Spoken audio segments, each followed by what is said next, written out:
Once upon a time, there was a man who became interested in Stearman biplane airplanes.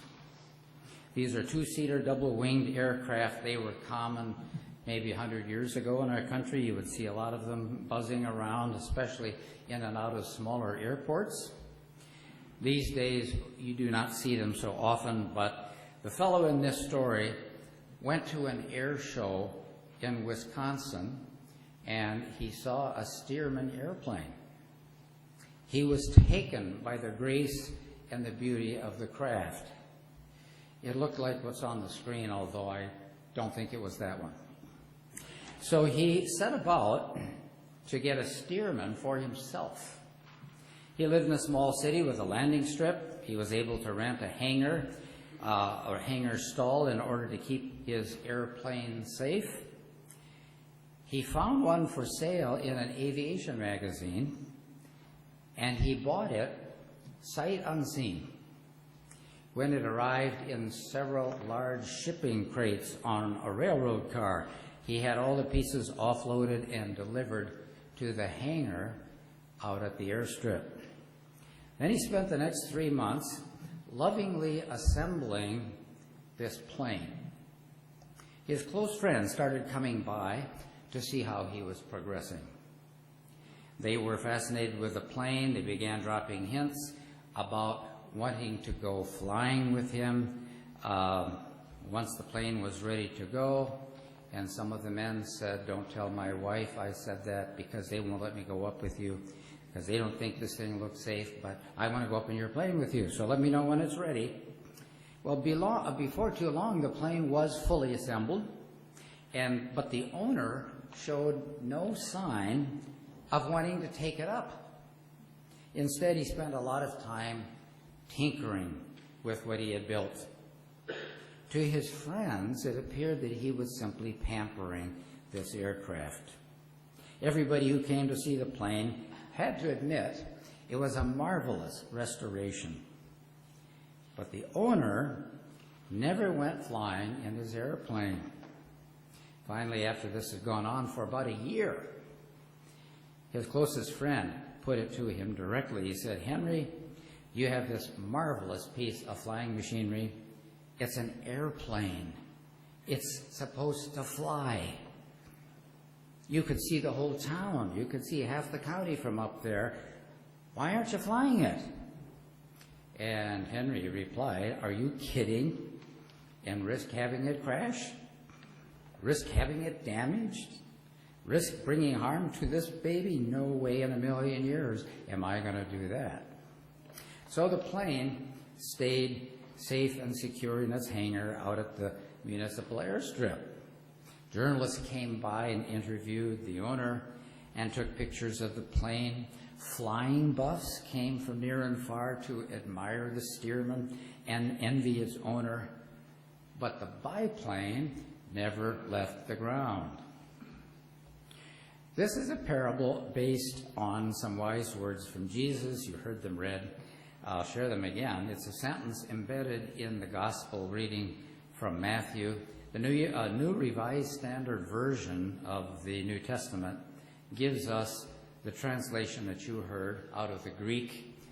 "Those who find their life will lose it, and those who lose their life for my sake will find it." Now, that's actually something of a peculiar way to translate that verse, because it makes it sound like people are searching around trying to find their lives, and when they finally locate them somewhere, then they have to decide what they will do with them. Well, the Greek word that we have in this text for find can also be translated, maybe more correctly in this context, can be translated as secure. So instead of find, you can read it secure as a verb. I am securing something. I am protecting, taking care of, saving it. And that results in this meaning: those who secure their life, those who make their lives safe and risk-free, will lose it. And those who lose their life for my sake will make it more secure. or maybe in the context of the children's message today, those who have a box of flower seeds and put them in the closet aren't going to get any flowers. And those who take a risk and put them in the dirt and put water on it will get a big surprise, a good one. It's the most natural thing in the world to favor security over risk. A famous psychologist named Abraham Maslow once explained why this is the case. He created what has come to be called the Maslow hierarchy of needs. It's kind of a list, it's a stack of things that people need in order to have a good life. And at the bottom he puts the things that you absolutely must have or you cannot survive. At the top he lists things that would be really good to have, but you may never actually reach that. So you always need to start at the bottom. And so when you start at the bottom, at the lowest and the most basic level, the needs that are there are in the category of physical and biological requirements: food, shelter, rest. If you don't have those, you won't be around very long. And your doctor will ask you, what's the matter with you? What are you doing? Next level is the level of safety and the need to feel protected and secure and safe. This is the category that's mentioned actually in this book, in this reference from Matthew this morning. The fact is that people will give up a lot of things, including their freedom, in order to feel safe and secure. The historians who have chronicled the history of the rise of the Third Reich in Germany, and William Shiver does this really quite powerfully, report how when Adolf Hitler wanted to become the chancellor, he created a kind of a bogus police force called the Brown Shirts. And he would send the Brown Shirts around to rough people up and to scare people and to bully them. And after this had been going on for a little while, he went on the radio and said, you know, folks, things are really bad here in Germany. Nobody feels safe anymore. Give me the power and we'll take care of that. It was very cynical, obviously, because he had created the Brown Shirts. When he got into power, he made them stop. And the folks decided, he has given us security. We feel safe now. This is a good man. 12 years later, they had other opinions about that. But that was the second level on Maslow's hierarchy. You want to feel safe, and you may even give up your freedom in order to get it. Then there are other levels higher up that are only addressed after these first levels are taken care of. And they include things like the need for belonging, the need for love, the need for self-esteem, the need for achievement, and finally, the need for self-actualization, which means feeling fulfilled about your life and being able to come to the end of your life and not having to say, well, I don't know why I live because none of it made any difference. You want to be able to feel that something was fulfilling about it. If we all satisfied ourselves by stopping at level 1, the need for food, shelter, and rest, we would be on the level with the animals. All animals do this. If we stopped at level 2, simply looking for security and safety, we would end up in one of two ways. We'd either be slaves to the whims and the demands of other people who promise to make us feel safe, or we would find a way to make ourselves feel safe and secure but never do anything else because it could threaten our feeling of security. And if somebody gave us a box of flowers, we might not plant them. And this brings us back to the parable of the Stearman biplane.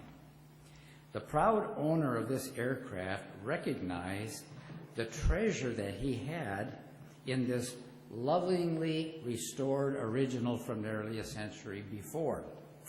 On one level, it made sense to him to preserve it, to keep it safe and secure. But in the process, he never allowed the airplane to do what it was designed to do, to get it off the ground, to risk itself to the air and to the currents and the wind, and to soar, because that's what airplanes are for.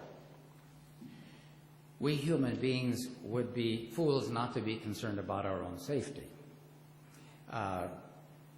That instinct is built into us. That's from God, in fact. We are supposed to protect ourselves. But there is more to life than simply that. If we don't allow ourselves to rise to the level of self-discovery and fulfillment that we are capable of, we will have missed the heart and the center of our purpose for being on the planet. And reaching for the stars will always require some measure of risk. What is Jesus talking about when he asks that we lose our lives for his sake? And how can it be true that when you lose your life, you will end up securing it? Well, the answer lies in discovering what human life is really for. And the best information we have about the life and the example of Jesus is that life finds its meaning when two things happen. First, an individual lives with integrity. It happens when you are honest and dependable and true to yourself. And secondly, a care for the well-being of other people. The common good is lifted up. Everything that Jesus advocated moved in that direction. So when we lose our lives for Jesus' sake, we are actually giving ourselves to values and cares and concerns that Jesus taught. And if we fail to do this, we will look out for ourselves, we'll seek to secure our own well-being, and we forget about the legitimate needs of everybody else. Earlier this month, I read a story about what is happening in the Mississippi River Delta down in the south end of the state of Louisiana. The large gas and oil companies have a bonanza there because there's so much oil that can be taken out of the Gulf of Mexico and especially up against the shore. So these companies are securing leases from the state of Louisiana, including permissions to open canals in the marshlands where the state's fragile coastline meets the Gulf of Mexico.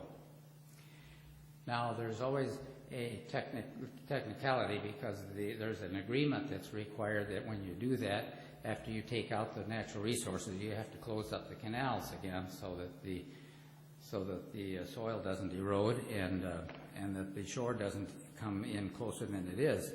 People who are trained to monitor the effects of these canals are documenting that the shoreline is moving inland. People are losing their land, partly because after the oil goes out, the companies simply don't close them up again, and the canals do their worst. There are towns being abandoned, cemeteries are sinking below sea level, and the marshland is disappearing that once protected all of these inland counties, which are called parishes in Louisiana, protecting them from sea storms and hurricanes, and now that protection is gone. So it is now known that the legislators in Louisiana are receiving enormous payouts personally from the gas and the oil industry for looking the other way as this abuse just goes on and on. Last year it was discovered that the governor of Louisiana himself received $1 million for being a good friend to the oil industry, money that evidently was not reportable. It's been reported now, but he wasn't going to. So now we need to ask ourselves, do these lawmakers demonstrate lives lived with integrity? We could tell 1,000 different stories that ask the same question. Or are they securing their own lives regardless of the consequences? There is a saying, it is difficult to do the right thing when your salary depends on your not doing it. It is difficult to do the right thing when your salary depends on your not doing the right thing. Something to think about.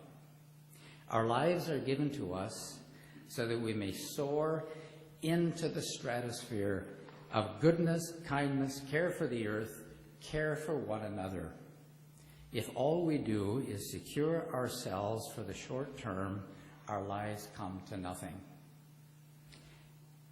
So to return to Jesus' words, we'll close with those. with my slightly adjusted translation. Those who secure their lives will lose it. Those who lose their life for my sake will make it secure. These are wise words that we heed to our benefit or that we ignore to our peril. So once again, to quote Jesus from another context, let all of us who have ears to hear, let us listen. We sing the hymn of the day.